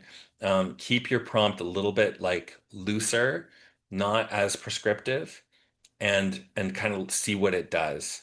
And then kind of move from there into adding layers of you're like, oh, okay, well, I like that, but I'd like it to be a little bit more like this. I want her to like flick her hair carelessly as she steps forward or something like that. And you kind of like and you might be inspired by something, like something might come out of the generation when it's loose, where you're like, "Ooh, I didn't think about that, but that looks really cool." And then you want to prompt that for the next generation as well. So like that whole example, like she just kind of flicks her hair back and like steps forward, that would kind of add this sense of like careless confidence, that would be really great for a character moment. And so sometimes those things kind of emerge in your and those happy accidents that you're like, "Ooh, I want to save that." And you can then prompt and like reinforce something that it would have given you just automatically. And if it comes up with it automatically, then it's telling you that it wants to do that. And again, like when I say wants to do it, it's like, ultimately it comes down to like it has more weights towards that from its training data. With that specific character design, with that specific style and background setup. Another thing I wanted to say is like character designs do impact performance too. So think about that when you're, oh, is everybody frozen?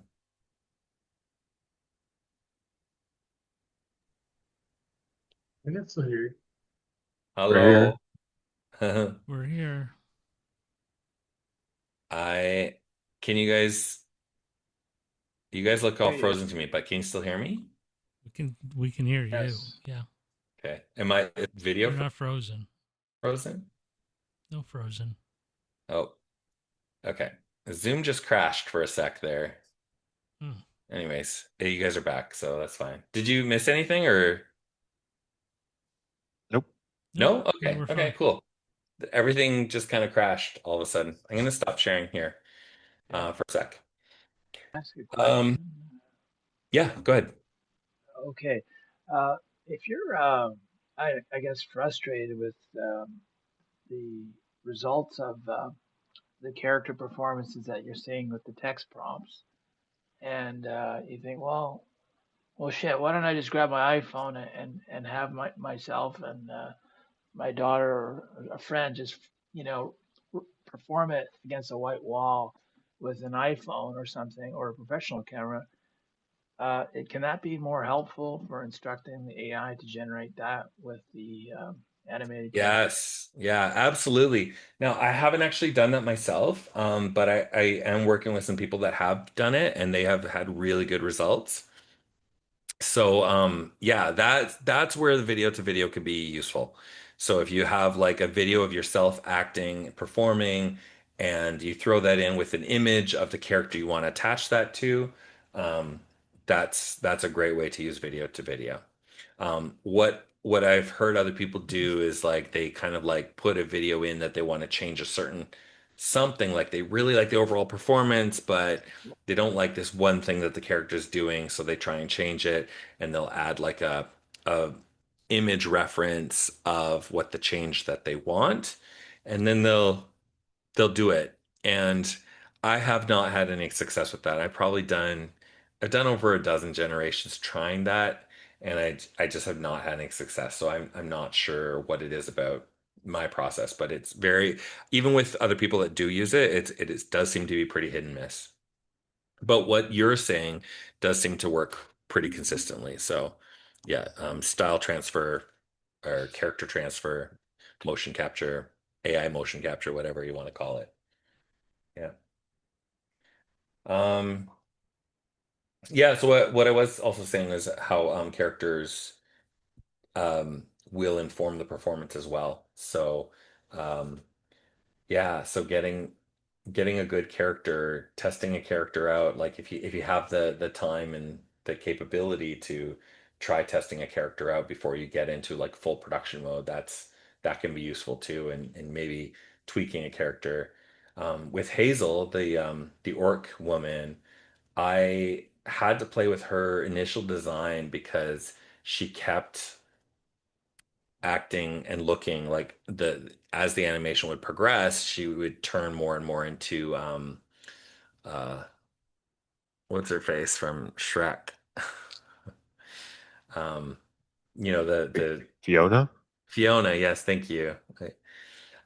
Yeah, just like the Shrek or the ogre version of Fiona. So it just like really wanted her to be that. So and I can't remember exactly how I just kind of played around with it until I got past that, but yeah. Okay, so we can go to, I'll show you the I'm gonna head over to ElevenLabs. Um, my lord, is everything okay in there? And sometimes when you like go over it, it'll say the random things that you're doing. So yeah, so what I do is originally we were going to hire actors for this, but I couldn't find actors. Oh, oh yeah. Everybody still there? Sorry. My Zoom is like being a little bit crazy right now. It's just like Still freezing, here. but you guys can all still hear me? Yep. Good. Um, yes, so we were gonna do actors originally. I couldn't find proper actors for my weird cast of characters, so we ended up using ElevenLabs. And what I'm gonna start with is voices. Like, so I've made different voices for all my different characters. I've got the footman. I've got a bunch of different Liaths that I had tried. I ended up Liath Sexy is kind of where what I got the best performance out of. Got Hazel, got Petal, like lots of different ones. Um, I tried like one that came like almost like a RuPaul. So Hazel's trans, so I wanted her to sound a little bit deeper. Um, but and yeah, anyways. Okay, so how do we make a voice?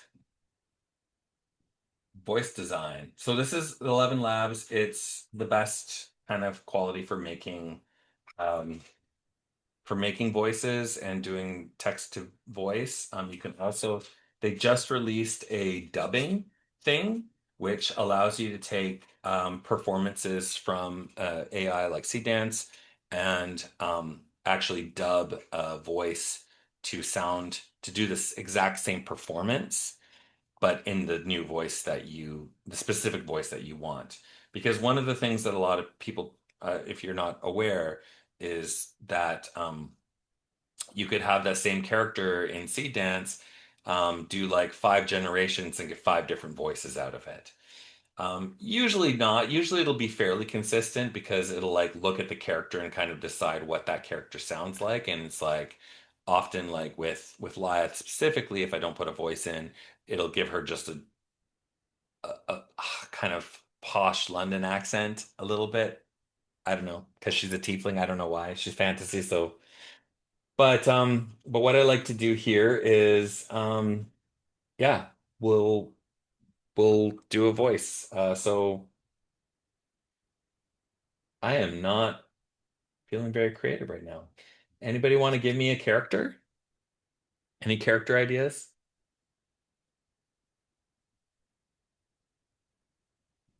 Angry pirate? Cool. Well, someone's prompting that. I'm curious, Luke. Yeah. As far as I remembered, no kids' voices in ElevenLabs. Is that still true? Coming from I the kids' think content side of things? yeah, I think you can. I mean, I Mm. got some voices from Petal originally that were actually pretty kids. Let's try it. Let's cute little fairy kid with a very high pitched small voice that sounds adorable and they can barely say their words properly. I don't know. Um, let's try that. Love it. Let's try it. I did no, yeah, it looks like it's going through. Let me get my headphones so I can hear it too.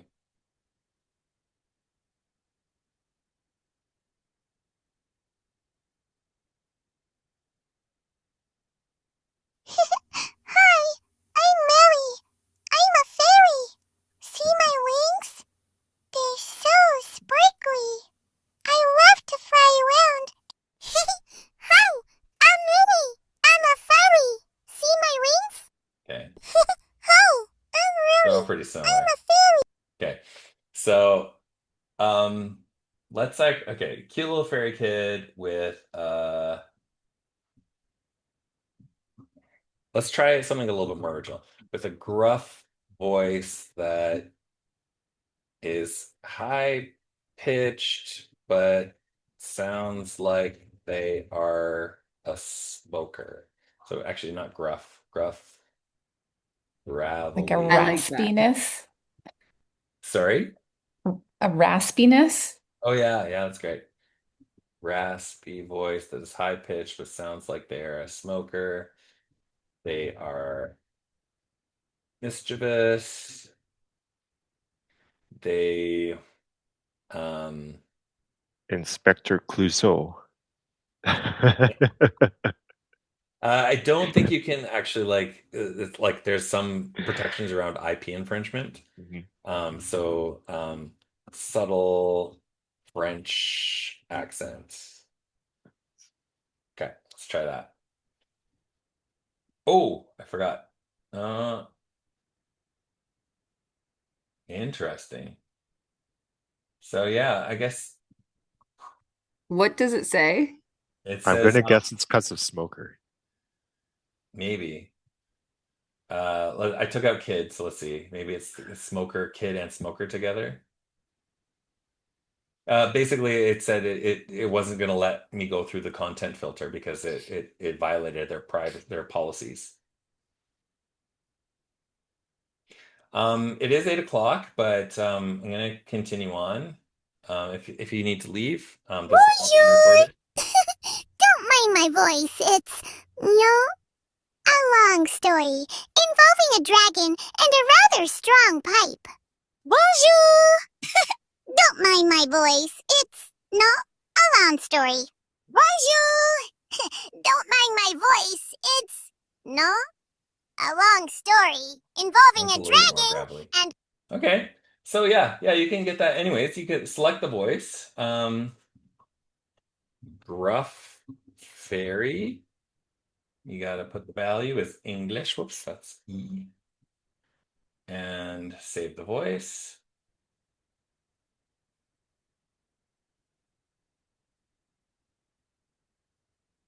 So is everybody okay to continue on?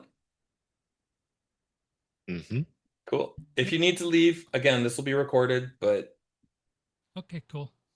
yeah. All right. So, and then we go text to speech. And so, yeah, I like doing this because this is, again, another one of those steps that, again, like what you throw into the reference window, that whether it's an image, a video, audio, that is also prompting, right? And I find that the performance uh, getting ElevenLabs is way cheaper again than Seedance. So you're giving the most opportunity for the best performance possible to Seedance before you ever click generate on Seedance. And so that's the goal here because Seedance is so expensive. So yeah, let's see here. I'm going to use this fairy that we just did. And I always you can use ElevenLab multilingual. The base one is 11 version 3. That's what you want to do. I don't use the other one. I usually put this to 192 kilobits per second. Don't worry about it. It doesn't make that much of a difference, but quality. And just leave this on creative. So, let's see here. So the cool thing about this is that you can tag things. And again, it's not so like, with this the footman's thing that I had done previously, you can see calling up from afar, loudly worried, very nervous. My lord, muffled hesitation. Is everything okay? Short pause. I always add like short pause or beat on the end because sometimes the last bit of the word gets cut off. So that's always something to do. But gruff fairy. Let's do mischievous, um, sarcastic. Just give them some personality. Yeah, I sure do love uh pickles in my eyeballs. I don't know. Um, Whispered. It's really nice with a dollop of ice cream. Okay.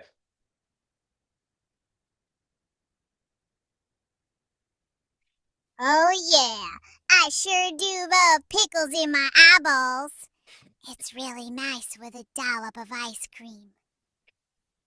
And then you get a few different. Oh yeah, I sure do love pickles in my eyeballs. It's really nice with a dollop of ice cream. Pah. Sometimes that beat sometimes adds something else, but at least you can. It's easy to cut it off at the end afterwards. Yeah. So what I'll do, I usually do like most times I get through about 10 to 15 generations until I get something that I really like. I'll save my favorites and then sometimes I'll sew them together. But once you get that, you download it, and I always use Adobe Audition to kind of cut stuff together. There's other audio editing software that you can use, but I find Audition's pretty good. I just have Adobe Creative Cloud, so I just have all the tools right there. So, um, but yeah, that's the best way to do it. I think. The other way that you can do it that's also very powerful. Okay, so what I like about this again is it informs, I get the performance up front, and that informs what the performance looks like from Seed Dance. If you, again, want to go a bit looser, don't give an audio file, give Seed Dance more freedom to do its own thing, which is usually pretty good. And so if you want to do that, it's going to be looser, less specific, but you might get a cool performance. You can then go into the dubbing and Oh add. yeah, I sure do love pickles in my ElevenLabs does eyeballs. this all the time It's too, though. really Or nice with a you just have to refresh because it'll just keep playing this shit over and over again. Um, yeah, and then so it's again, this is all pretty straightforward. Like you upload the file and I honestly haven't used this, just launched this past week. So I actually haven't used this yet, but I read about it and heard people talking about how good it is. So, um, yeah, I would give it a shot if you need to change the voice to keep consistent. The other thing you can do, like as I was mentioning before, often the voices will be consistent from one character to another, but you might get like three consistent voices just automatically out of Seed Dance, and then the fourth voice is not. But what you can do is actually when you create a voice. And you have to have a certain, like, I think this is like the $30 a month plan that you need to actually do this, but adding the voice, you can create a voice clone. So you can take those, say if you have those three videos, take the audio from them with the voices, and you can make a voice clone that then you can use for the dubbing. Any questions about that? My recommended approach is definitely going voices first, create that voice first, and then use that voice in the text to speech. Get all your director thing. If you're not sure what to do with these tags, like really you can do anything because it's an LLM, right? So it's not there's not specific tags that it needs to hold on to. Um, but you can also ask, Claude or Gemini or ChatGPT to help you write prompts that would give a good acting there. So Is the voice changer where you could put in a voice, like you can put in audio into this program and yep. then it'll. Yep. So that is when you want to add a voice. Again, instant voice clone. Now, if you want to do like professional voice clone, this is the best possible way to do it. If you have like a bunch of material though. You need a lot of voice reference for that one. So but I mean, if you have a voice performance, but you want a different kind of voice, you want the performance, but you want a different voice. yeah, that's what the dubbing is. Right. Yeah, Okay. that's this one here. You can use voice changer too. It doesn't work very well. I try and avoid that as much as possible. I think voice changer's still around, but I think dubbing will replace that. Okay. So, yeah. As far as the chain of events, would you make the scene and each scene you'd add the voice on top of it, versus taking care of all your scenes for the entire episode and then adding the layer, like the audio layer? Yeah, yeah, I do the voices first and then I add the voices before I even generate the scenes. So, so that's what I was kind of Okay. showing here in Showcraft. I thought you were Got the voice right here. a child. So that was the voice performance that I got. And so I uploaded that right to the same spot. And in Vimeo, it's you can do the same thing. You just upload here, and so you can upload either any of those three things. But yeah, again, like uploading the audio, if you get a performance that you really like, then that's going to help it draw that performance, that emotion to that kind of performance. So I because it is so much cheaper to I'm on the 30,000 plan and like I barely go over 15% of my credit use. I'm at 3% right now. And I'm in ElevenLabs all day long, like generating. So it's like yeah, the credits are really, really cheap with this one. So I'm on, honestly, I don't need that much, but I'm on the $30 plan because that's the where you get all the voice creation software access and stuff like that. So That checks out. And as far as the Wimeo and Sea Dance, same yeah, so I was showing Showcraft. That's Showcraft. the yeah. So these are all aggregators. There's Higgsfield, there's honestly there's hundreds of different ones out there. I'm using Showcraft because this is the Neura Studios who make Showcraft have hired me to use it to do Blood and Glitter. So that's why I'm using Showcraft. And then Wemio is community members from the AI Film Club. They're on the call right now. We've got Allison and Neo and Adam. Wait, who's the last one? Is he here still? I think they're gone. Oh, Allison's still There's here. just Allison, not the other two. Hi, Allison. Are you still here? Yeah, I'm still here. And the last person is Ellen. Alan. I was like, Adam, that doesn't sound right. My brain is so fried right now. You're doing Anyways, great. You're doing really great. thank you. Okay, cool. Um, yeah, so yeah, the three of them have been building this and with some other people as well. So Allison's the designer, right? Allison, did you design this? Yeah, I designed it and we're still working on some updates right now. Nice. It's so good. This is a great layout. It's so simple, so Go easy. Allison You and guys are team. doing amazing. Thank Yeah. you. Yeah, thank you. Yeah. So, but yes, the underlying AI is the same. So Dance 2, so you can choose the different models, right? So these are from different companies. Kling is also a really good one. I would definitely recommend trying it out. Um, and I think it's like, yeah, it's cheaper. So, and so it'll be Kling 3, same process though. And pretty much like very, very similar outputs, honestly, in a lot of ways. I do find the seed dance tends to be more nuanced acting. So again, I don't usually do seed dance too fast. Like, so that one's what's that? The difference? Oh wait. Uh okay, so you're saving like 60, 70 credits for a 7 second. I don't know. from Seedance too.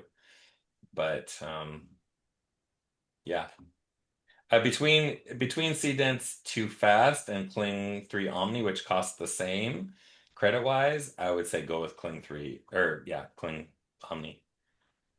So, but yeah, they're just different models. They have like almost like different personalities, and you'll kind of see just the same way that GPT-2 has a different kind of vibe than Nano Banana Pro. All right. Um, yeah, so I think that's most of what I wanted to cover. I was hoping to touch on music and editing and post. Um, but I think I knew it was going to be ambitious to get all that stuff in.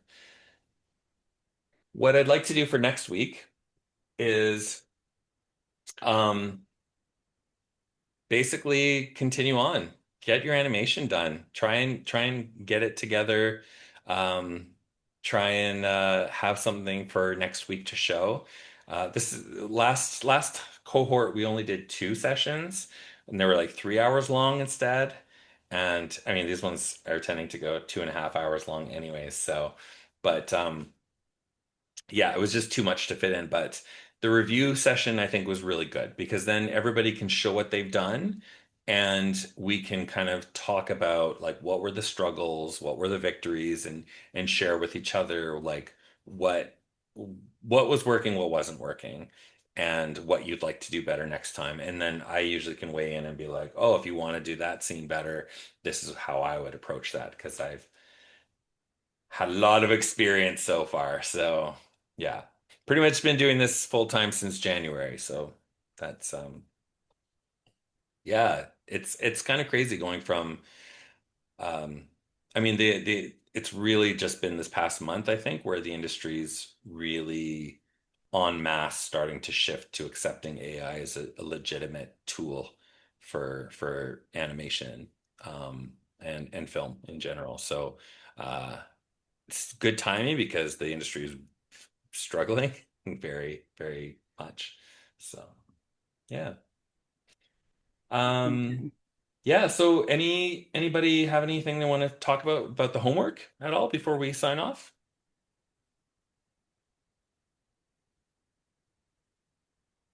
I have a question. Yeah. Let's say you want to make like you shoot some video of the style of the action that you want with a character, and then you want to replace it with an animated generated one. You said, yeah, you can kind of do that. Now, you can use a video as a reference now, but can you also generate it in such a way that you say, now make the background transparent, and then you can apply it to like real life video. Mm. You know what I mean? So that in a way you're Yeah, I trying know to what you mean. replace a person with an animated character in a real life video.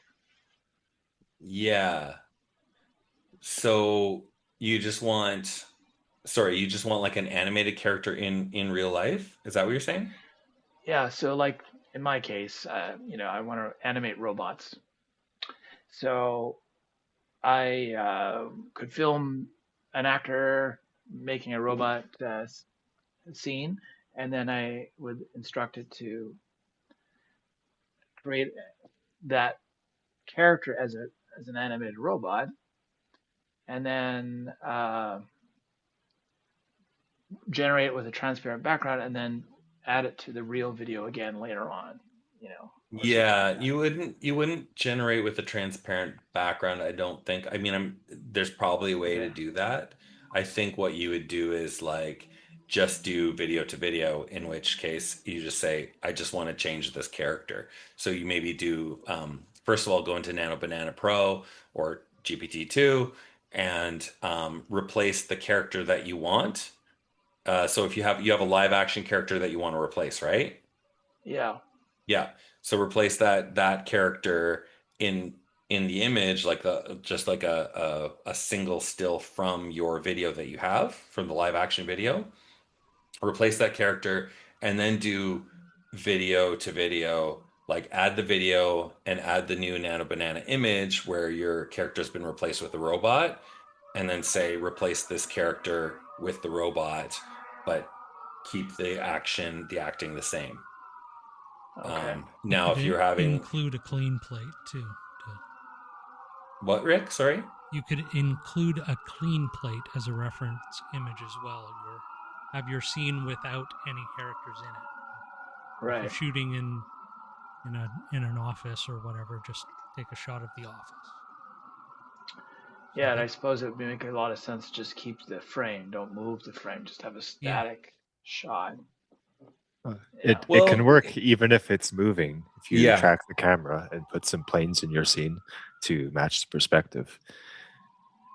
But I guess it kind of depends if you want a composite or if you just want to render directly to the frame. Like you could use something like the Corridor Crew green screen model that recently came out. Works pretty well. And you can even like tell the AI if you want to generate a character just to generate it on a green screen. And that works pretty well. I've done that before. Nice. Yeah, actually, I haven't done any of that.